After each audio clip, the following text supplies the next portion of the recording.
ಈ ಕಾರ್ಯಕ್ರಮದ ಪ್ರಾಯೋಜಕರು ಮಂಜುಳಾ ಮೆಲೋಡಿ ಆರ್ಕೆಸ್ಟ್ರಾ ತಂಡ ಬಾಗಲಕೋಟ್ ಹಾಗೂ ಅಣ್ಣ ಮುತ್ತಪ್ಪರ ಗೋಶಾಲೆ ಜಯ ಕರ್ನಾಟಕ ಸಂಘಟನೆ. ವಿಶೇಷವಾದಂಥದ್ದು ಅದರ ಜೊತೆಗೆ ಓಪನ್ ಹಾರ್ಟ್ ಕನ್ನಡ ದಿನಪತ್ರಿಕೆ ಬಾಗಲಕೋಟ್ ಈ ಕಾರ್ಯಕ್ರಮದ ಪ್ರಾಯೋಜಕರು.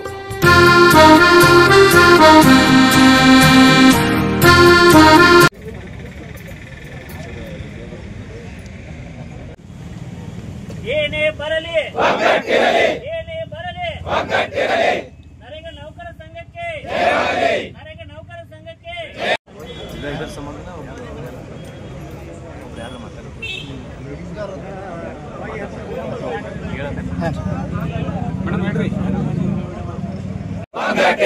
ಏನೇ ಬರಲಿ ನರೇಗಾ ನೌಕರ ಸಂಘಕ್ಕೆ ಎಲ್ಲಿವರೆಗೂ ಹೋರಾಟ ಎಲ್ಲಿವರೆಗೂ ಹೋರಾಟ ನರೇಗಾ ನೌಕರ ಸಂಘಕ್ಕೆ ನರೇಗಾ ನೌಕರ ಸಂಘಕ್ಕೆ ಏನೇ ಬರಲಿ ಏನೇ ಬರಲಿ ನರೇಗಾ ನೌಕರ ಸಂಘಕ್ಕೆ ಎಲ್ಲಿವರೆಗೂ ಹೋರಾಟ ಹೋರಾಟ ಏನೇ ಬರಲಿ ಏನೇ ಬರಲಿ ಏನೇ ಬರಲಿ ನೌಕರ ಸಂಘಕ್ಕೆ ನರೇಗಾ ನೌಕರ ಸಂಘಕ್ಕೆ ನರೇಗಾ ನೌಕರ ಸಂಘಕ್ಕೆ ಏನೇವರೆಗೂ ಎಲ್ಲಿಯವರೆಗೂ ಹೋರಾಟ ಎಲ್ಲಿಯವರೆಗೂ ಹೋರಾಟ ಬೇಕೇ ಬೇಕು ಬೇಕೇ ಬೇಕು ಏನೇ ಬರಲಿ ಏನೇ ಬರಲಿ ಎಲ್ಲಿವರೆಗೂ ಹೋರಾಟ ಎಲ್ಲಿವರೆಗೂ ಹೋರಾಟ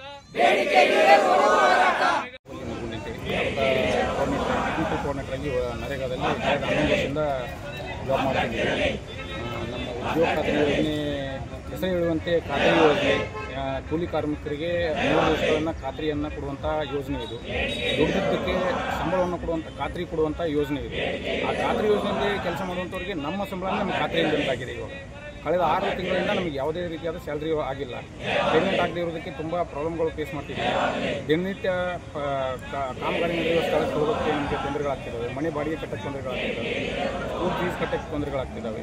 ಈ ಥರ ನಾವು ಸ್ಯಾಲ್ರಿಯಿಂದೇ ಜೀವನ ನಡೆಸೋದೇ ಕಷ್ಟಕರವಾಗಿದೆ.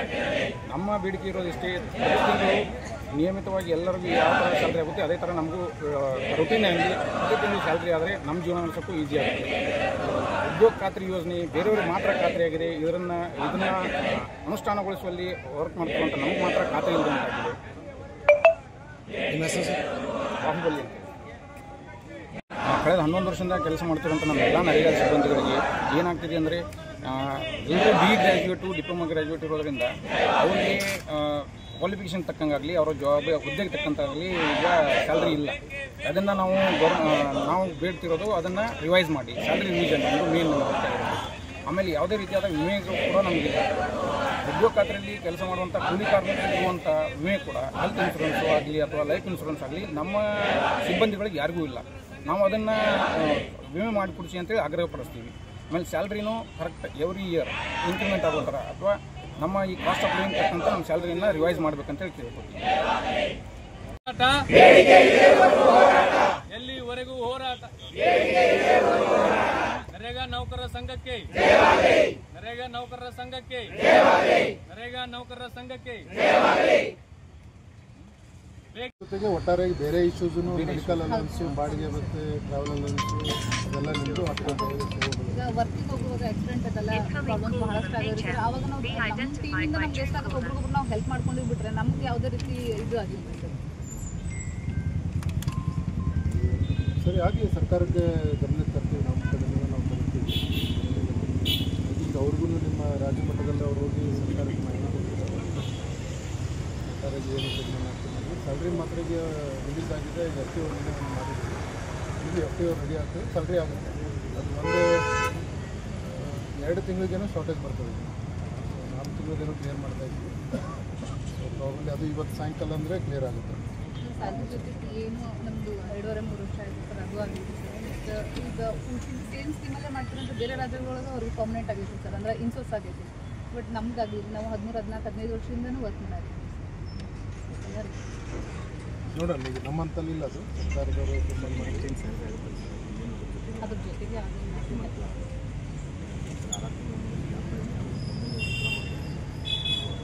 ನಮ್ಗೆ 6 ತಿಂಗಳಿಂದ ಸ್ಯಾಲ್ರಿ ಆಗಿಲ್ಲ. ಜನವರಿಯಿಂದ ಇಲ್ಲಿವರೆಗೂ ನಮ್ಗೆ ಯಾವುದೇ ರೀತಿ ಪಗಾರ ಇರ್ಲಾರ್ದಕ್ಕೆ ನಮಗೆ ಭಾಳಷ್ಟು ತೊಂದರೆಗಳಾಗವ. ಸೊ ಅದೇ ರೀಸನ್ಗೆ ನಾವು ಇವತ್ತೆಲ್ಲರೂ ಅಸಹಕಾರ ಚಳವಳಿ ಮಾಡತ್ತೀವಿ. ಸೊ ನಮ್ಗೆ ಎಷ್ಟು ಪ್ರಾಬ್ಲಮ್ಸ್ ಆಗವ ಅಂತಂದ್ರೆ, ಒಬ್ಬ ದುಡ್ದು ಈಗ ನಮ್ಮ ಮನೆ ನಮ್ಮಿಂದಾನೇ ನಡಿಬೇಕು, ನಾವು ದುಡಿದ್ರೇ ನಮ್ಮ ಮನೆ ನಡೆಯುತ್ತೆ. ಹಂಗಾರೆ ನಮ್ಮ ಮಕ್ಕಳು ಫೀಸ್ ಕಟ್ಟಕ್ಕಾಯ್ತು, ನಮ್ಮ ಮನೆ ಬಾಡಿಗೆ ಕಟ್ಟಕ್ಕಾಯ್ತು, 1 ತಿಂಗಳು 2 ತಿಂಗಳು ಯಾರು ಹೆಂಗಾರ ಅಡ್ಜಸ್ಟ್ ಮಾಡ್ತಾರೆ.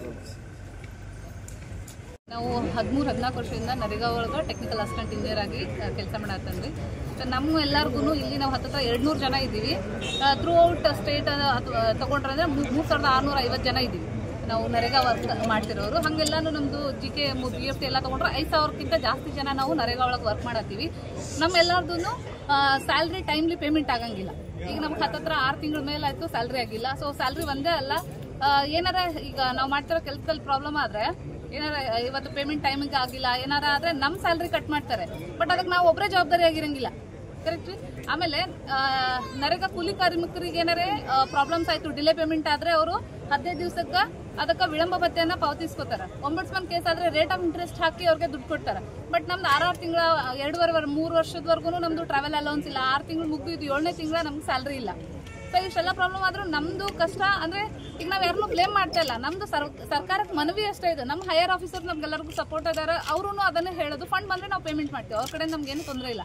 ಬಟ್ ನಮ್ಗೆ ಪ್ರಾಬ್ಲಮ್ ಇರೋದು ಟೈಮ್ಲಿ ನಮಗೆ ಸರ್ಕಾರದಿಂದ ನಮಗೆ ದುಡ್ಡು ಬಂದು ಬೇರೆಯವ್ರಿಗೆ ಹೆಂಗೆ ಸ್ಯಾಲ್ರಿ ಟೈಮ್ಲಿ 3ನೇ ತಾರೀಕು 5ನೇ ತಾರೀಕು ಹಂಗಾಗುತ್ತೋ ಅಷ್ಟರೊಳಗೆ ನಮ್ದು ಸ್ಯಾಲ್ರಿ ಆಗಬೇಕು. ಒಂದು ಮತ್ತೆ ನಮಗೆ TA ಬಿಲ್ ಕೊಡ್ತಾರೆ, 2000 ರೂಪಾಯಿ ಕೊಡ್ತಾರೆ. ಅದು ಯಾವುದಕ್ಕೂ ಆಗಂಗಿಲ್ಲ ನಮ್ಗೆ, ಯಾಕಂದ್ರೆ ಒಂದು ದಿವಸಕ್ಕೆ ಒಂದು ಸೈಟಿಗೆ ಹೋಗಿ ಬರ್ಬೇಕಂದ್ರೆ 100-200 ರೂಪಾಯಿ ನಮ್ಗೆ ಬರೀ ಪೆಟ್ರೋಲ್ ಖರ್ಚಾಗ್ತೈತೆ, ಕರೆಕ್ಟ್ ರೀ. ಸೊ ಅದು ಯಾವುದು ರಿನ್ಯೂವಲ್ಸ್ ಇಲ್ಲ. ಮತ್ತೆ ಬೇರೆ ಕಡೆ ಗೌರ್ಮೆಂಟ್ ಜಾಬ್ ಇರೋರಿಗೆಲ್ಲಾನು ಏನು PF ಫೆಸಿಲಿಟಿ ಐತಿ, ಅದಕ್ಕೆ ಟೈಮ್ ಆಗಿ ಕರೆಕ್ಟಾಗಿ ಎಲ್ಲಾನು ಪೇ ಆಗ್ತೈತಿ. ಸೊ ಆ ಥರದ್ದು ಸಾಕಷ್ಟು. ಮತ್ತೆ ಸೇಮ್ ಸ್ಕೀಮ್ ಒಳಗೆ ಕೆಲಸ ಮಾಡುವಂಥ ಒಡಿಶಾ, ತಮಿಳ್ನಾಡು, ಆಂಧ್ರ ಈ ಕಡೆ ಎಲ್ಲ ತೊಗೊಂಡ್ರೆ ಅವರೆಲ್ಲ ಇನ್ಸೋರ್ಸ್ ಅದಾರ. ಆಮೇಲೆ ನಮ್ಗೆ ಹೆಂಗಂದ್ರೆ ವರ್ಷಕ್ಕೆ ರಿನ್ಯೂವಲ್ಸ್ ಇನ್ನೂ ಅದೇ ಪದ್ಧತಿ ಒಳಗೆ ಔಟ್ಸೋರ್ಸ್ ಅಂತ ಹೇಳಿ. ಬಟ್ ನಮಗೆ ಇನ್ಸೋರ್ಸ್ ಮಾಡ್ಕೋಬೇಕು. ಇನ್ಸೋರ್ಸ್ ಮಾಡ್ಕೊಂಡು ಈ ಎಲ್ಲ ಪ್ರಾಬ್ಲಮ್ಸ್ ಇಂದ ನಮ್ಗೆ ಹೊರಗೆ ಬರೋದಕ್ಕೆ ಸರ್ಕಾರ ಅನುವು ಮಾಡ್ಕೊಡ್ಬೇಕು. ಒಂದೇ ಸ್ಕೀಮಲ್ಲಿ ಕೆಲಸ ಮಾಡೋರು ಕೆಲವೊಂದಿಷ್ಟು ಇನ್ಸೋರ್ಸ್ ಅದಾರ, ಕೆಲವೊಂದಿಷ್ಟು ಜನ ನಾವು ಔಟ್ಸೋರ್ಸ್ ಅದೀವಿ ಅಂತಂದ್ರೆ ಇದು ಅದೇ ಮತ್ತೆ ಹೇಳ್ಬೇಕಂದ್ರೆ ನಮ್ಗೆ ಇಷ್ಟೆಲ್ಲಾನು ಒಂಥರ ಏನು ನಿರ್ಲಕ್ಷ್ಯತನ ಅಂತಾನೆ ಹೇಳ್ಬೋದು ಇದನ್ನ. ಸೇಮ್ ಸ್ಕೀಮಲ್ಲಿ ಮಾಡೋರ್ಗೆ ಅಷ್ಟೆಲ್ಲ ಐತಿ. ಬಟ್ ಈಗ 6 ತಿಂಗಳಿನ ಸ್ಯಾಲ್ರಿ ಇಲ್ಲ ಅಂದ್ರೆ ನಮ್ಗೆ ಎಷ್ಟು ಪ್ರಾಬ್ಲಮ್ಸ್ ಆಗ್ಯಾವಂದ್ರೆ, ಅಕಾಡೆಮಿಕ್ ಇಯರ್ ಈಗೆಲ್ಲ ಅಡ್ಮಿಷನ್ಸ್ ನಡೆದಾವ, ನಮ್ದೆಲ್ಲ ಫೀಸ್ ಕಟ್ಟಕ್ಕೆ, ನಮ್ಮ ಹುಡುಗರಿಗೆ ಫೀಸ್ ಕಟ್ಬೇಕಂತಂದ್ರೆ ಇದುವರೆಗೂ ನಾವು ಫೀಸ್ ಕಟ್ಟಿಲ್ಲ. ಅವ್ರಿಗೆ ಹೇಳಿದ್ರೆ ದಿನ ಮಕ್ಕಳ ಕೈಲಿ ಡೈರಿ ಬರ್ದು ಕಳಿಸ್ತಾರೆ, ಇಲ್ಲ ಫೋನ್ ಮಾಡ್ತಾರೆ ಅವ್ರ ಸ್ಕೂಲಿಂದ, ಇನ್ನು ಪೇಮೆಂಟ್ ಆಗಿಲ್ಲ, ವ್ಯಾನ್ ಫೀಸ್ ಕಟ್ಟಬೇಕು, ಮನೆ ಬಾಡಿಗೆ ಕಟ್ಟಬೇಕು. ದಿನಂಪ್ರತಿ ನಮ್ಗೆ ದುಡ್ಡು ಇಲ್ಲಾರ್ದೆ ಹೆಂಗೆ ನಡೀತದೆ ಹೇಳ್ರಿ.